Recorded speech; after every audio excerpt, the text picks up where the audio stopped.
요한계시록 1장 9절부터 20절까지 예수 그리스도와 교회라는 제목으로 우리가 함께 읽을 겁니다. 먼저 말씀을 읽겠습니다. 요한계시록 1장 9절부터 20절까지 말씀 함께 읽겠습니다. 시작. 나 요한은 너희의 형제요 예수의 환난과 나라와 참음에 동참하는 자라.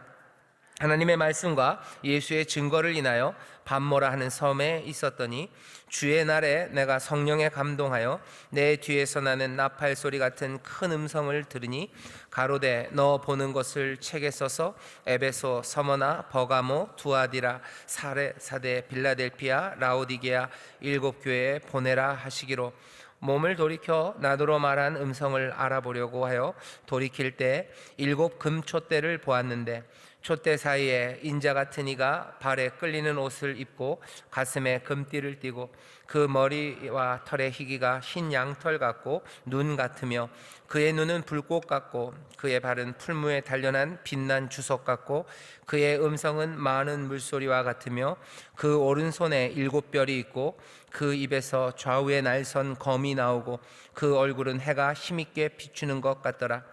내가 볼 때 그 발 앞에 엎드려져 죽은 자 같이 되매 그가 오른손을 내게 얹고 가라사대 두려워 말라 나는 처음이요 나중이니 곧 산자라.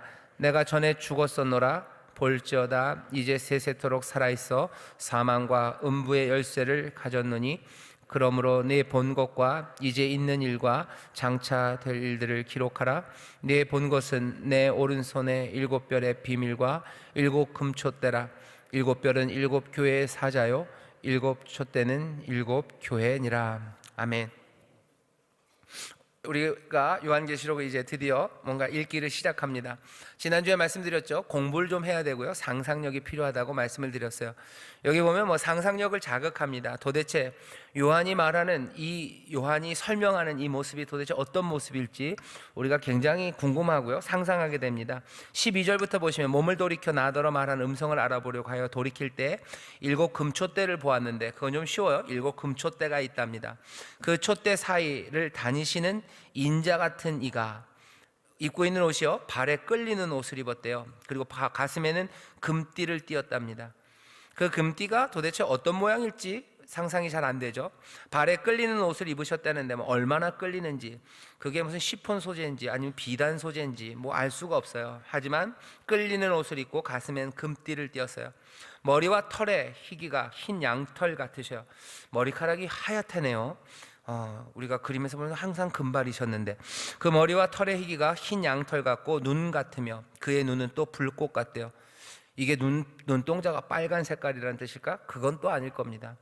불꽃 같은 눈동자가 도대체 뭔지 그냥 그걸 보고 요한이 지금 쓰는 거예요. 그 눈동자는 불꽃 같았대요. 도대체 뭘 보았기에 요한은 불꽃 같다고 얘기했을까? 그의 발은 풀무에 단련한 빛난 주석 같아요. 단단합니다. 그리고 찬란해요. 그 발이 그렇대요. 이게 또 무슨 말일까? 그 발이 주석 같다는 게 뭘까? 우리는 또 상상하게 됩니다. 그의 음성은 많은 물소리 같대요. 많은 물소리, 아마 장마 때 물이 막 쏟아지는 물 같을지도 모르겠어요. 아니면 이 많은 물이 잔잔하다는 뜻일 수도 있어요. 물이 많으면 잔잔합니다. 작은 접시에 있는 물은 찰랑찰랑하지만 깊은 물들은 또 조용하다는 뜻인지, 아니면 장마 때 막 그 골짜기를 휩쓸고 나오는 많은 물처럼 우레와 같은 소리인지 잘 몰라요. 하지만 요한은 그 음성을 많은 물소리 같다고 표현합니다. 그러니까 요한이 보고 들은 것들을 지금 요한이 쓰고 있는데요, 그 표현들을 가지고 다시 그 자리로 가는 건 그렇게 쉬운 일은 아닙니다. 상상이 필요해요. 오른손에는 일곱 별이 있고 그 입에서 좌우에 날선 검이 나온대요. 입에서 검이 나온다는 건 또 뭘까? 좀 만화처럼, 만화 같은 데 보면 많이 나오죠. 하면 여기서 뭐가 막 쏟아지는 사람들이 있는데 그런 건가? 그런데 요한은 그렇게밖에 말할 수 없나 봐요. 말씀을 하시는데 그 입에서 나오는 말들이 좌우에 날선 검 같은 말들이 온대요. 어쩌면 막 찌르는 말들일 겁니다. 뭐든지 다 깨뜨려 버리는 말들, 그 힘과 능력이 그 음성에서 느껴졌나 봅니다. 그 얼굴은 해가 힘있게 비추는 것 같아요. 그냥 해같이도 아니고요, 해가 힘있게 비추는 것. 아마 여름에 보면 해가 막 쫙 하고 비칠 때가 있는 것 같은데 아마 그런 느낌을 요한이 받았나 봅니다. 이 모든 것들을 보면서 내가 볼 때 그 발 앞에 엎드려 죽은 자 같이 되었어요. 그걸 보면서 아이고 사랑스러워라 하고 달려들 수가 없습니다. 그것들을 볼 때 나는 그 발 앞에 엎드려 죽은 자 같이 될 수밖에 없고, 그렇게 엎어져 있는 나에게 그가 오른손을 내게 얹고 말씀하셔요. 뭐라고 하면 두려워 말라라고 얘기하십니다. 그렇게 엎어져 있는 나에게 손을 얹고서 하시는 말씀이 두려워 말라요. 사실은 그거 다른 말도 많죠. 좀 나쁜 말이가 찌그러져 있어라, 내지는 뭐 까불지 마라, 여러 가지 이야기를 하실 수 있는데, 그 놀라우신 분이 엎드려 죽은 자 같이 된 요한에게 손을 얹고 얘기하셔요. 늘 하셨던 그 말씀입니다. 두려워 말라라고 얘기하셔요. 이 말 들으면 요한은 이분이 누군지 알아요.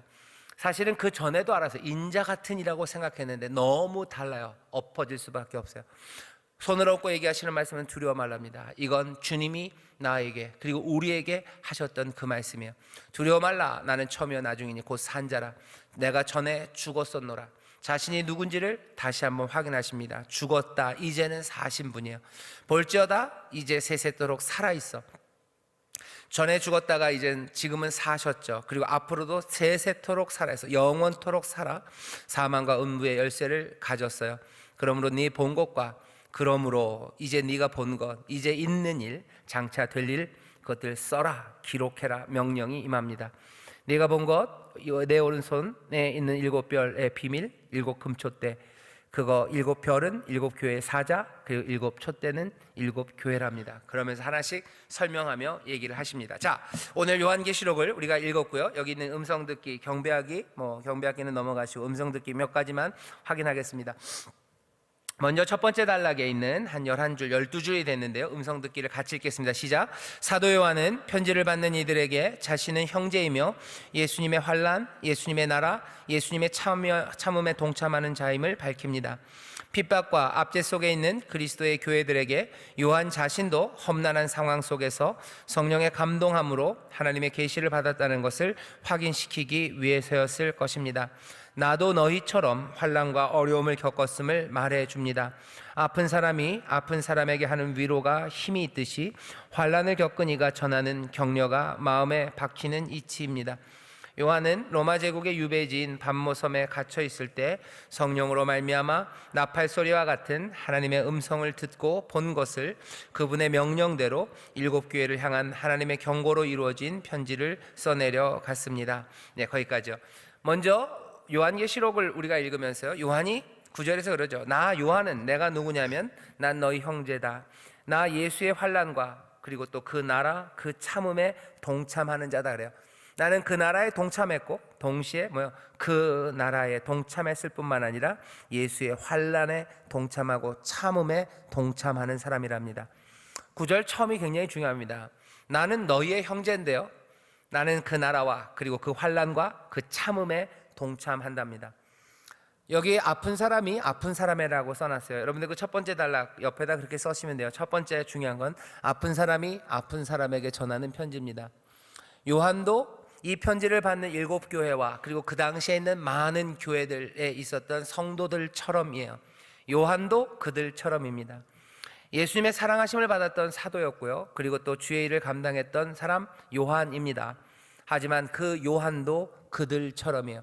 나도 너희처럼 아파요. 나도 너희처럼 하나님의 아들이신 예수 그리스도의 그 나라와 예수의 환난과 그리고 그 참음에 동참했다라고 돼 있죠. 요한도 그들처럼입니다. 그리고 또 알아야 되는 건 뭐예요? 그들도 또 우리처럼이에요. 요한도 그들처럼 아팠고요, 또 그들도 우리처럼 아팠고요, 또 우리는 그렇게 아픈 사람들입니다. 우리가 아파요. 어떻게 아파요? 고난과 핍박의 교통함입니다. 교회가 오늘 여기 9절이 참 가슴이 아픕니다. 나 요한은 너희 형제래요. 예수님의 나라에 나는 참여한 사람이에요. 예수님의 나라에 참여했으니 나에게는 기쁨과 감사 그리고 기적이 충만하다라고 얘기했으면 좋겠는데, 예수의 환난과 나라와 참음에 동참하는 자다라고 얘기합니다. 교회가 고난과 핍박의 교통이 있는 곳이 교회입니다. 하나님의 나라의 풍성함과 그리고 하나님이 우리에게 주시는 놀라운 샬롬이 우리 가운데 있어요. 하지만 교회는 잊지 말아야 되는 게 고난과 핍박의 공동체, 고난과 핍박의 교통이 있는 곳이 교회임을 아셔야 돼요. 이 아픔과 이 핍박은 아마 교회가 이 땅에 있는 동안 계속해서 있을 겁니다. 지금 우리는 아픈 게 없는데요. 그러면 어떻게 하셔야 돼요? 그 아픔에 교통하며. 우린 그래도 배고프지 않는데요. 그리스도의 한 몸 안에서 배고픈 다른 교회들과의 교통함입니다. 나도 너희처럼이요. 나도 너희처럼, 그리고 그들도 우리처럼, 또 우리도 그들처럼입니다. 거기 오고 가는 것들, 그리고 함께 동참하는 것은 여러 가지 하나님의 은혜와, 그리고 하나님 우리에게 주시는 귀하신 복도 있지만 여기는 환난과 참음, 거기에 교통함입니다. 한국교회가 우리가 고난과 핍박이 여전히 있습니다. 그 여전한 고난과 핍박이 다시 한번 모든 사람들, 그리고 모든 교회가 함께 했던 그 고난과 핍박이고, 우리 주님이 당하시고 또 견디셨던 고난과 핍박이고, 요한이 그랬고, 여기 있는 소아시아에 있는 7교회가 그랬고, 이제껏 그 고난과 핍박 가운데 살았어요. 우리가 거기에서 좀 면제되고 전보다 그것들이 좀 헐렁헐렁한 고난과 핍박이라면 그건 어쩌면 하나님께서 우리로 하여금 고난과 핍박의 교통함을 위해서 우리에게 주신 거예요. 다른 말로 하면 우리가 전에는 교회가 아주 가난해서 아무것도 뭐 할 수 없었다면, 그랬을 때는 다른 교회들이, 세계에 있는 다른 교회들이 한국 교회를 도왔습니다. 세계에 있는 이 다른 교회들은 아마 한국 교회의 도움을 구하는, 도움이 필요한 곳들이 있을 겁니다. 거기에는 단지 물질적인 가난의 교통함만 있는 건 아니라 고난과 핍박의 교통함까지 있어야 될 거예요. 눈물의 교통함입니다. 그쪽 교회에 있는 우리 성도들이 눈물 흘린다면 그 눈물의 교통이 여기에 있는 거예요. 교회를 위해서 기도합니다. 세계에 있는 많은 교회들, 핍박 가운데 있는 교회들, 그들과 함께 교통해야 돼요. 한국에 있는 교회들, 교단들이 뭐 자리들을 많이 잡았죠. 제가 알기로는 교단들 중에서 돈이 많은 교단들이 있어요. 진짜 많은 교단들이 있어요. 얘기를 들어보니까 일산 쪽, 강원도가 아니죠, 경기도 일산 쪽에 있는 꽤 많은 땅들이 다 감리교 땅이라는 소문이 있어요. 감리교 교단이 돈이 많습니다. 다른 건 아니고 여기 외국에서 온 선교사들이 뭐 백몇 년 전에 왔죠. 그러니까 외국에, 이 가난한 나라에 외국의 돈들이 들어온 거예요. 그걸로 땅들 사고 그렇게 만들어 놓은 게 꽤 많습니다. 동아면세점이라고 광화문 사거리에 그 큰 건물이 감리교 교단 건물이에요. 속으로 이러시죠, 그죠? 모르겠어요. 몽땅 다 아직까지 소유권을 갖고 있는지 모르겠어요. 아마 은행에서 뭐 대출을 받아서 뭐 어떻게 했는지 모르지만 그런 식입니다. 그런 식이에요. 우리 교단도 기독교 대한 하나님의 성에도 미국 하나님의 성의 선교사들이 갖고 온 재산들이 많았죠. 그걸로 뭐 교단 모두 짓고 모두 하고 했어요. 근데 이제 우리나라 잘 사니까 미국에서 우리를 도울 필요는 없죠. 그러니까 그냥 다 놓고 갔어요. 나쁜 사람들이 자기들이 한 평도 사지 않은 그 땅을 놓고 간 거를 그냥 팔아먹고 그걸로 자기들 뭐 배 채우는 사람들, 그렇게 나쁜 사람들이 있어요. 거기에 대해서 하나님이 대답하실 겁니다. 그건 하나님이 분명히 대답하실 거예요. 우리가 그것들을 보면서 아이고 나쁜 놈 하고 끝날 일은 아니고요. 한국교회가 이만큼 가난에서 벗어나는 건 다른 이들이 우리의 가난에 같이 교통하고 동참했기 때문에요. 그분들이 그것들 교회로 한국을 도우면서 아마 자기들 있는 뭐 빵을 몽땅 다 내어준 건 아니지만 그래도 그 가난에, 그리고 그 배고픔에 동참하기 위해서 자기들의 빵을 찢은 겁니다. 우리도 마찬가지죠. 다른 곳에 있는 우리 믿음의 성도들, 그들도 우리처럼, 또 우리도 그들처럼 고난과 핍박의 교통함에 함께 합니다. 어려운 교회들, 특별히 핍박받는 교회들 위해서 우리 눈물로 기도해야 돼요. 그 아픔이 우리 가운데 없다면 교회가 하나 되었다는 것을 우리는 제대로 고백하지 못하는 겁니다. 핍박당하는 성도들 이야기 들면 내가 아픈 것처럼 그렇게 눈물 흘리는 게 맞습니다. 어디 교회가 불타고 거기 있는 사람들이 얻어맞고 끌려가고 거기 있는 사람들이 죽었다는 거, 그 이야기들 들으면 잠 못 자는 게 맞아요. 하나님 앞에 나와서 어찌 해야 될지 우리 답을 다 모릅니다. 무슨 탱크를 몰고 내가 가야 됩니까? 뭘 어떻게 해야 됩니까? 몰라요. 하지만 눈물로 그 아픔과 그리고 그 핍박, 그 가난, 그리고 그 어두움에 함께 동참합니다. 아픈 사람이 아픈 사람에게요.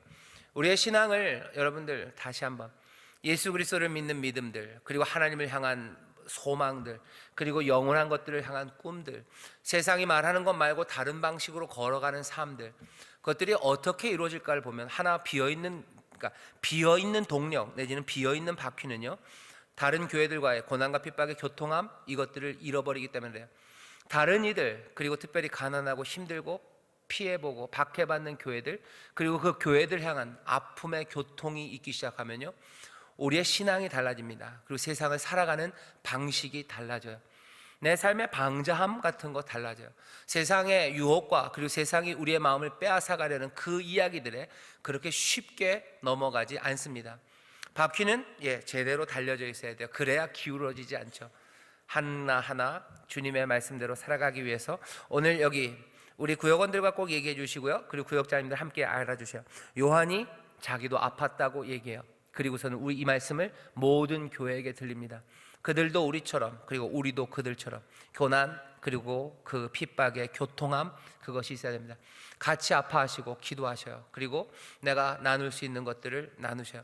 내 빵을 내가 한 덩어리를 먹을 것, 가난한 사람이 있으면 내가 반을 찢어서 줄 수 있어야지 맞습니다. 그것이 우리의 삶을 복되게 하고요, 그것이 하나님 앞에서 하늘의 소망으로 살아가게 하고, 하나님 말씀하신 대로 은혜를 베풀고 구워주고 나눠주고 주 안에서 함께 살아가는 그 새로운 삶을 우리에게 분명히 보이셔요. 그거 나눠줬다가는 어떻게 될까요? 어떻게 되긴 어떻게 됩니까? 하늘의 복과 하늘의 평강이 넘치게 임할 줄 믿습니다. 그렇게 될 겁니다. 얘기는 길어지면 안 돼요. 이거 큰일 났네. 너무 길어졌어요. 좋습니다. 그 다음 이야기는요, 그 다음 단락 짧습니다. 4줄입니다. 같이 읽겠습니다. 시작. 여기서 7이라는 숫자는 완전한 수입니다. 7교회는 상징적입니다. 같은 환경 상황에 처한 세상의 모든 교회에 보내는 메시지였습니다. 그랬기에 2000년이 지난 지금 오늘 우리가 그 말씀을 받아 읽고 들으며 깨닫고 행하고 있는 것입니다. 요한계시록을 보시면서요, 7교회, 계속 7이라는 숫자가 나옵니다. 7이라는 숫자는 여기 있는 것처럼 완전 숫자죠. 7이라는 숫자를 통해서 7교회를 얘기하시면서요, 각각의 상황에 대해서 설명을 하셔요. 이건 또 동시에 그래서 각각의 교회마다 있는 상황에 합당하게 편지를 보내십니다. 그러니 각각의 교회는 여기 있는 이 말씀들을 또 완전한 우리에게 주시는 말씀이라고 들어야 됩니다. 다른 이야기는 아니고 옆에다 쓰시면 돼요. 우리의 이야기라고 쓰셔요.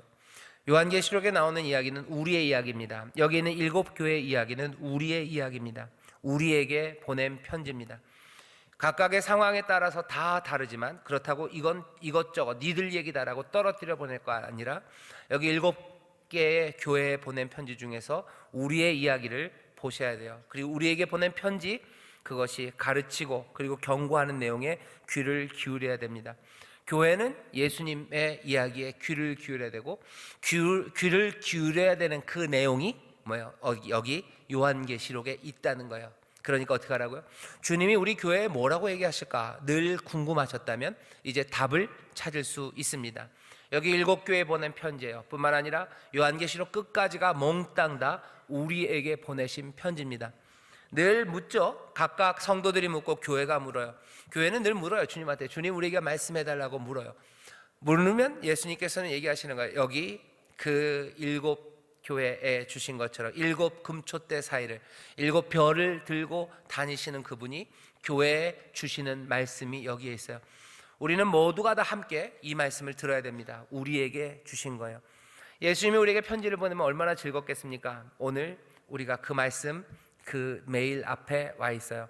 다시 한번 이 말씀들을 잘 읽으면서, 이 요한계시록을 읽으면서 주님이 우리 교회에 주신 음성들, 그리고 그 가르침에 귀를 기울여야겠습니다. 세 번째, 좀 긴 단락인데요, 연결돼서 있을 겁니다. 같이 읽겠습니다. 시작. 대부분의 많은 사람들은 예수님을 오래전에 만들어진 공상 속의 인물로 인식합니다. 예수님을 직접 보지 못한 그리스도인들에게 예수님은 결국 상상할 수밖에 없는 인물입니다. 그래서 오랜 세월을 걸쳐 지나오는 동안 사랑을 강조하는 기독교의 특성상 예수님은 인자하시고 선한 부드러운 캐릭터로 그려져 왔습니다. 그러나 요한이 반모섬에서 환상으로 본 예수님은 매우 다른 모습이었습니다. 요한이 말하기를 내가 볼 때 그 발 앞에 엎드려져 죽은 자 같이 되었다 하였습니다. 요한은 예수님의 사랑하는 제자 중 한 명이었습니다. 그런 그가 예수님을 다시 뵙게 되었을 때 반가움으로 끌어안았던 것이 아니라 그 발 앞에 죽은 자와 같이 엎드러질 수밖에 없었던 것입니다. 나팔과 같은 많은 물소리와 같은 음성으로 말씀하실 때 입에서 날성검들이 나오듯 하고 눈은 불꽃 같고 그 얼굴은 지중해 찬란한 해와 같이 빛난다는 세밀한 묘사를 통해 예수님의 광명과 위엄이 어떠할지는 충분히 상상할 수 있습니다. 그가 알고 있는 예수님께서 승천하시기까지의 모습과는 확연히 달랐을 것입니다. 하늘 위에 예수님은 분명 두려운 분이셨습니다. 아멘. 요한이 우리에게 보여주는 건요, 이 얘기입니다. 그 옆에다 쓰시면 돼요. 예수님에 대해서 다시 생각해 보시기를 바랍니다. 예수님에 대해서 다시 한번 생각해 보셔요. 우리가 아는 예수님은 늘 온화하시고 그리고 부드러우신 분이라고 우리가 상상할 수 있어요. 예수님이 온유하시고 은혜가 많으시고 우리를 향한 긍휼이 한이 없으신 분이면 분명합니다. 은혜의 주님이신 건 분명해요. 하지만 그것들을 바라보다가 우리가 놓치면 안 되는 것이 오늘 여기 요한계시록에 나타난 진짜 주님의 모습입니다. 주님을 요한이 배웠을 때요, 요한이 배웠을 때 온갖 상상을 다 동원해서 예수님을 표현해요. 하지만 그것들이 진짜로 어떤 모습일지 우리가 다시 사진처럼 그리기는 어렵습니다. 왜? 보고 설명한 것이 건너뛰었는데 여기서 이리로 다시 가는 건 정말 어려워요. 왜냐하면 누군가가, 여러분들 친구 중에 누군가가 아이고 걔 입술은 앵두 같아 라고 얘기했어요. 그러면 도대체 뭘 보고 앵두 같다 그러는지 그릴 수가 있나? 입술을 못 그립니다. 안 돼요. 예수님의 눈이 불꽃 같다고 요한이 말해요. 그럼 그 얘기를 듣고 예수님 얼굴은 불꽃 같아, 우리가 그걸 똑같이 그려낼 수는 없습니다. 하지만 이 전체 분위기가 그리고 있는 건 뭔지는 알아요. 불꽃 같은 눈입니다. 많은 물소리 같은 목소리입니다. 그리고 그 찬란한 지중해 햇빛 같은 그 힘차게 비치는 태양 같은 얼굴이에요.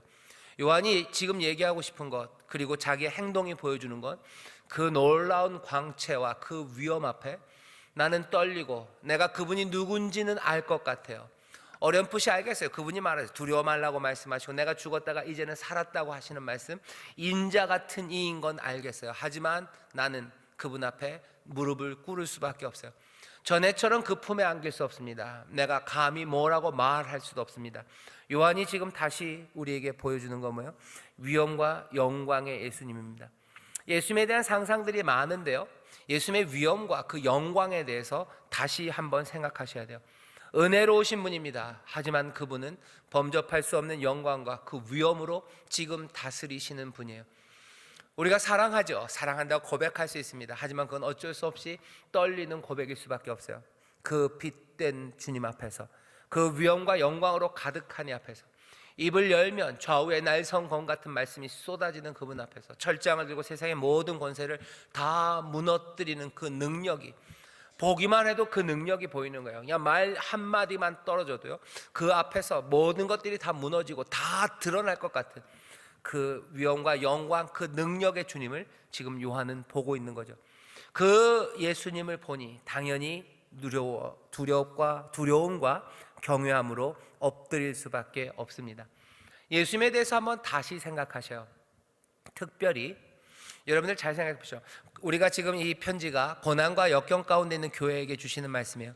고난과 역경 가운데 있는 교회는 은혜로우신 주님 분명히 필요합니다. 하지만 어쩌면 고난과 핍박과 그리고 억눌려 있고 그리고 당하고 있는 교회는 어쩌면 좌우의 날성검을 입에서 쏟아내시고 그 찬란한 영광과 광채로 빛나는 그 주님을 기억해야 될 필요도 있습니다.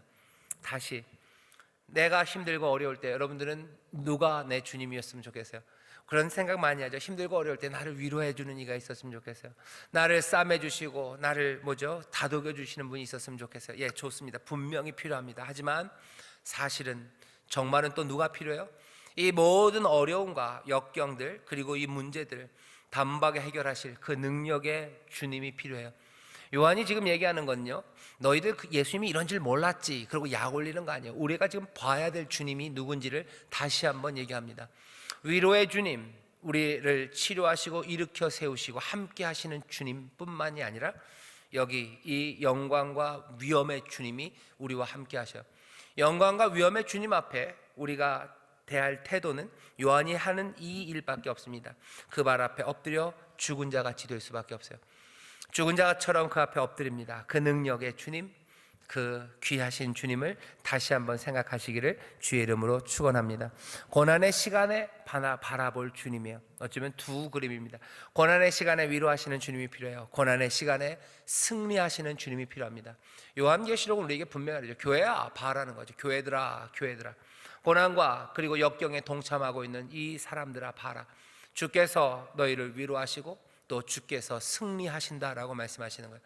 오늘 이 시대에 우리에게 필요한 겁니다. 주님은 우리를 위로하셔요. 그리고 주께서는 우리에게 승리를 가져다 주십니다. 뭐라 그래야 되나? 이 진자가, 이 추가 사실 이렇게 왔다리 갔다리 하죠. 얼마 전까지는 주님의 능력과 승리하시는 그것에 대해서 우리가 관심이 많았어요. 그래서 찬송도 뭐죠? 딴따단 딴따단 딴따단 이렇게 했었어요. 근데 요즘은 좀 위로하시는 거예요. 그러니까 노래들이 조금 약간 뭐죠? 약간 발라드풍입니다. 내 마음을 위로하시고 내 마음을 받으시고 나를 뭐 평안하게 인도하시고 그 찬송들이 훨씬 많아요. 뭐 십자가 군병들아 주의 일어나 뭐 주가 뭐 승리하신대 뭐 이렇게 하는 게 별로 없어요. 그죠? 별로 없습니다. 하지만 이 추가 왔다 갔다 하는 건 우리의 마음이 한 번에 두 가지를 품기가 어렵기 때문에 이 추는 좀 왔다 갔다 하지만 적어도 우리가 놓치지 말아야 되는 것은 은혜의 주님과 긍휼을 하심으로 우리를 위로하시고 어루만지시는 주님이에요. 그렇게 한없이 부드러운, 하지만 여기 능력으로 다스리시는 주님이에요. 다른 말로 하면 아주 부드러운 엄마 같은 여성적인 주님이에요. 그리고 또 여기 능력으로 다스리시는 남성적인 주님이셔요. 교회는 이 둘을 놓치면 안 됩니다. 왜? 하나님이 세상을 만드실 때 자기의 형상대로 남자와 여자를 만드셨대요. 하나님의 형상, 하나님의 모습은 그러니 어떻게 표현됩니까? 여성, 남성에서 다 표현돼요. 부드럽게 품으시고 또 능력으로 합니다. 사람들은 그럼 금방 그러죠. 이건 뭐 성 역할을 나누는 거고 모르겠어요. 나중에 얘기해 봅시다. 나중에 얘기하는데 우리가 아마 그렇게 생각하게 되어 있을 겁니다. 이 둘 사이를 왔다 갔다 할 거예요. 주님에 대한 여성성, 주님에 대한 남성성, 하나님의 아들이신 예수 그리스도의 그 부드러우심과 위로하심, 그리고 그 능력으로 다스리시며 그 입술로 나오는 말들이 우리를 한없이 따뜻하고 포근하게 구름처럼 솜털처럼 우리를 어루만지시지만 또 동시에 뭐라고 해요? 그 입에서 나오는 말씀은 좌우의 날성검처럼 많은 물소리처럼 쏟아지는 말입니다. 예수님에 대해서 다시 생각하셔요. 고난의 시간에 위로하시는 주님, 여러분 그 안에서 위로받으셔요. 또 그 고난의 시간에 승리하시는 능력과 영광의 주님 보시면서 용기로 일어나시기를 주의 이름으로 축원합니다. 우리는 그렇게 살아요. 위로하심에 우리의 마음은 다시 회복되고 그 능력을 보며 용기로 일어섭니다. 여기 위로만 있다면 이거는 아니요, 요건 좀 부족합니다. 여기 있는 이 능력과 위엄만 있다면 우리는 두려움으로 어쩔 줄 모릅니다. 하지만 이 영광의 주님은 어떻게 하신대요? 이 엎드려 있는 요한에게 어깨에 손을 얹으시고 뭐라고요? 두려워 말라고 얘기하세요. 아빠는 그렇게 안 할 것 같은데 야마 일어나 그럴 텐데 엄마는 어깨에 손을 얹죠. 주님은 그러신 분입니다. 예수님에 대해서 다시 한번 생각하셔요. 고난의 시간에 바라볼 주님은 그런 주님이십니다. 그런 주님은 어떻게 해요? 어깨에 손을 얹으시는 주님이에요. 자, 그 마지막 단락을 우리 함께 읽겠습니다. 시작. 광명과 위엄의 예수님의 실체를 깨닫고 엎드려진 우리에게 예수님은 여전히 두려워 말라고 위로를 주십니다. 우리의 어깨에 오른손을 얹고 말씀하십니다. 손을 얹었다는 것은 아주 가까이 계신 것입니다. 예수님은 우리에게 직접 찾아오셔서 사랑으로 함께 계시고 우리를 구원하시겠다는 약속을 주십니다. 우리가 할 일은 이 계시를 믿고 받아들여 두려움 없이 용기로 행하는 것일 겁니다. 그분께 기꺼이 순종해야 할 것입니다. 예수 그리스도께서 사단의 유혹과 싸울 용기를 주십니다. 우리 그리스도인의 삶 사이사이에 운행하시는 성령님을 의지하고 믿음으로 담대히 나아가는 복되고 참된 그리스도인이 되길 소원합니다. 아멘. 예, 여기 있는 아까 말씀드렸던 그 어깨에 손을 얹으시는 주님 가까이 계십니다. 직접 함께 하셔요. 두려워 말라고 하십니다. 싸울 용기와 그리고 견딜 힘을 우리에게 주셔요. 교회는 이 이야기를 들어야 됩니다. 교회는 고난과 그리고 어려움에 동참하고 거기에서 교통하고 있는 교회는 우리를 싸매시고 위로하시는 주님, 그 주님을 붙잡으셔야 되고 또 그 능력과 위엄으로 세상을 다스리시는 그 찬란한 빛 되신 주님, 그 주님을 붙잡아야 돼요. 위로받으시고 그리고 용기로 일어나십시오. 싸울 용기와 견딜 힘을 주셔요.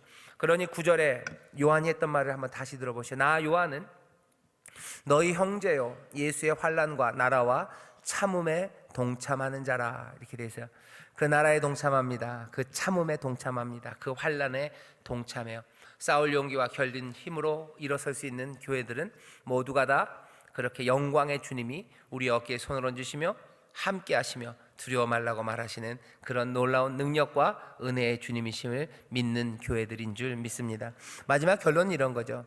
고난과 핍박의 공동체, 교회는 예수 그리스도와 함께 합니다. 그래서 여기 제목이 예수 그리스도와 교회예요. 고난과 핍박의 공동체인 교회는 누구와? 예수 그리스도와 함께요.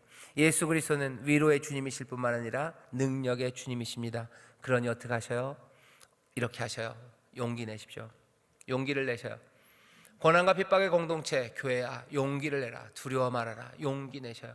힘들고 어려워도 용기 내셔요. 잘 안 될 것 같아도 용기를 내십시오. 왜?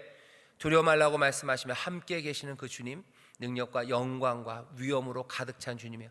우리도 그 발 앞에 엎드릴 수밖에 없는, 세상 누구도 다 엎드릴 수밖에 없는 주님이 우리와 함께 하시고 우리를 위로하십니다. 구역장님들 고난과 핍박이 있으셔요. 어려움이 있으시죠. 꼭 누가 와서 나를 막 때리는 건 아닙니다. 그래도 고난과 핍박, 어려움이 있어요. 구역장 일 하는 게 쉽지 않습니다. 사상 사람들의 비난이 있어요. 그죠? 사람들이 비난하고 모욕하고 그리고 내 마음을 살살 긁고요, 나를 염려하게 만듭니다. 이러면 안 될 것 같은 거예요. 이러면 내가 손해볼 것 같은 거예요. 온갖 고난과 핍박, 교묘한 방식으로 너는 세상에서 이러면 뒤처진다 그러면서 은근히 말하는 건 뭐예요? 이 세상, 우리가 말하는 이 세상밖에 없다고 얘기하죠. 하지만 우리는 그렇게 세상을 보지 않습니다. 영원한 나라와 예수님의 나라, 그 나라를 보는 사람들이죠. 그러니 고난과 핍박, 그 어려움과 혼란 가운데도 교회는 그리스도와 함께하며 용기를 내는 거예요. 일어서서 싸웁니다. 그리고 참습니다. 그리고 그 나라에 동참해요. 그 나라의 주인 되시고 다스리시는 주님 말씀 따라서 일어나는 일에 용기를 냅니다. 옆에 있는 구역자님들에게 용기 내시기 바랍니다. 용기 내시기 바랍니다. 그래서 여의도 순복음교회 조 목사님 이름이 참 좋아요. 그죠? 조용기셔요. 그죠? 조용기셔요. 저도 저 용기를 보면서도 갑자기 그냥 계속 이름이 그러셔요. 좋으셔요. 조용기 목사님이신데 용기를 내야 됩니다. 고난과 핍박의 공동체 교회는 예수 그리스도와 함께합니다. 그러니 용기 내셔요. 여러분들 소망으로 일어나는데 용기를 내셔요. 바른 일 하는데 용기를 내셔요. 참된 것 따라 걷는데 용기를 내셔요. 사랑하는데 용기를 내시고 헌신하는데 용기를 내십시오. 교회 일 봉사하는데 뭐가 필요해요? 용기가 필요합니다. 용기 내셔요. 왜? 그리스도가 함께 하셔. 능력과 영광의 주님이 함께 하십니다. 부드러운 주님 함께 하셔. 주가 함께 하시니 용기를 내시기를 주의 이름으로 축원합니다. 한 걸음 내딛기만 볼까요? 한 걸음 내딛기 1번 같이 읽겠습니다. 시작. 요한이 묘사한 예수님을 내가 생각하고 만난 예수님의 모습과 비교해 봅시다. 두 가지 얘기하시면 돼요. 능력과 영광의 주님을 나는 뭐죠? 생각하고 있는지, 난 영광의 주님, 능력의 주님 나는 놓치고 있지 않았는지 보셔야 돼요. 능력의 주님, 영광의 주님, 주께서 나를 위해 싸우신다는 거 놓치지 마시고, 또 동시에 뭐요? 우리에게 두려워 말라고 하시고 우리 어깨에 손을 얹으시고 우리를 위로하시는 그 은혜와 긍휼의 주님, 그 주님 잊지 마십시오. 이 둘이 어떤 거 하나 붙잡으려고 애쓸 필요 없어요. 이렇게 그냥 왔다 갔다 하면 되는 겁니까?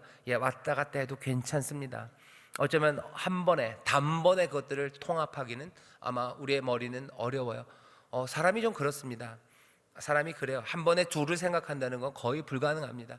어떻게 너무 자꾸 이렇게 하면 안 되겠지만 둘을 같이 붙잡는 거예요. 은혜의 주님, 또 능력의 주님. 은혜의 주님에게서 위로받고 능력의 주님 붙잡고 일어서고, 그 일이 자꾸 왔다리 갔다리 하게 될 때요, 어느샌가 그 폭은 줄어들기 시작하고요, 어느샌가 주의 위로하신 가운데 그냥 분연히 또 일어나는 그런 사람들로 우리를 변화시켜 주십니다. 요한이 모사한 예수님의 생각, 예수님을 생각하는 내 생각, 그것들 꼭 그 두 가지를 우리 구역장님들, 구역원들에게 소개를 해 주셔요. 그래서 어느 하나도 놓치지 말라고 얘기하시고, 그리고 내 삶에 정말 지금 필요한 주님 붙잡는 거 그렇게 큰 문제 되지 않습니다. 하지만 다른 모습이 있다는 건 잊으시면 안 됩니다. 자, 요한계시록 같이 2번 읽겠습니다. 시작. 요한계시록 1장 17절에 기록된 예수님을 향한 반응이 나의 삶에서 나타나고 있습니까? 잠깐만요. 17절에서 나타난 건 이겁니다. 그 발 아래 엎드려 죽은 자 같이 되매라는, 그 발 앞에 엎드리는 거예요. 영광 앞에 엎드리는 그 반응이 나의 삶에 도대체 있기는 했는지 한번 물어보셔요. 왜냐하면 요즘은 이런 반응들이 그리 흔히 나타나지 않고, 그리고 이런 반응들에 대해서 강조하지 않고, 그리고 이런 주님에 관한 이야기를 말하는 걸 사람들이 어려워하기 때문입니다. 무슨 가부장, 권위 이런 것들 말하는 걸 굉장히 어려워하는 세상이에요. 그러니까 예수님께서 이렇게 영광과 위엄, 힘 이런 이야기를 하는 것들을 사람들이 꺼림직해 합니다. 그러다 보니 그 발 앞에 두려워 떨며 엎드리는 거, 거기에 대해서 바람직하게 생각하지 않는 세상이 되어버렸어요. 그건 세상의 분위기입니다. 그러니 요한계시록을 읽어야 돼요. 주님이 변하지는 않아요. 사람들이 판단하는 것과 사람들의 안경이 바뀌는 거지 주님은 바뀌지 않아요. 주님은 여전히 지중해 그 찬란한 햇빛보다도 더 밝게 빛나는 얼굴로 서 계시고요, 풀무불로 단련한 그 주석보다도 더 단단하고 빛나는 다리로 서신 분이고, 여전히 그 입에서는 좌우의 날성검 같은 말씀이 쏟아져 나오시는 분이에요. 7 촛대 사이를 7 별을 달고 들고 다니시는 여전한 능력의 주님이십니다. 그 주님 앞에 내가 온 마음으로 두려워 떨며 엎드리는 그 반응이 내 삶에 있는지 다시 한번 돌아보시고, 또 그 삶의 반응들을 사모하시고 그런 주님을 뵙기를 우리가 함께 꿈꿔야 됩니다. 그 다음 질문 같을까요? 시작. 나의 주인이요 주님 되신 예수 그리스도를 나는 어떤 자세로 예배하고 기도하였습니까? 그 주님을 기억하면요, 우리의 예배가 좀 달라질 겁니다. 그리고 우리의 기도가 달라질 거예요. 늘 부드러운 주님을 예배하는 것과 그 능력의 주님을 예배하는 자세가 달라질 수밖에 없죠.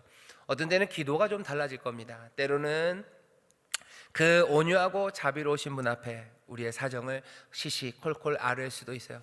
어떤 때는 그 능력의 주님, 그 영광을 보면 우리의 기도는 좀 더 당당해지고요, 하나님을 향해서 뭔가 새로운 것들을 꿈꾸며 말할 수 있습니다.